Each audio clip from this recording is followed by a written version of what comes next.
өнөөдөр хүрээ амарчих буюу одоо хуучнаар 2 дугаар төрөх эмнэлэг одоо 1959 онд ашиглалтанд орсноос хойш 66 жилийн дараа энэхүү одоо шинэ барилга ашиглалтанд орж ингээд иргэдэд үйлчилгээ эхэлсэн байна. 9 давхар 180 ортой орчин үеийн стандарт бүхий төрөх эмнэлгийг 3 жил гаруй хугацаанд 49.2 тэрбум төгрөгөөр барьж ашиглалтанд оруулснаар орчин үеийн төрөх эмнэлгийн стандартыг хангасан шинэ төрөх эмнэлэг одоо Монгол улсад анх удаа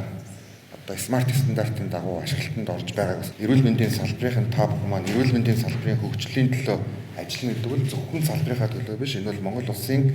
ирээдүйн иргэдийн төлөө, Монгол улсын ирээдүйн хүний нөөцийн төлөө, Монгол улсыг ирээдүйд одоо авч явах одоо эрхэм иргэдийн төлөө зүтгэж буй Монгол улсын эдийн засагт, Монгол улсын аюулгүй байдалд оруулж буй эрхэм үйлс гэдгийг өнөөдөр бас талархал илэрхийлэн дахин тодтогё. Тэгээд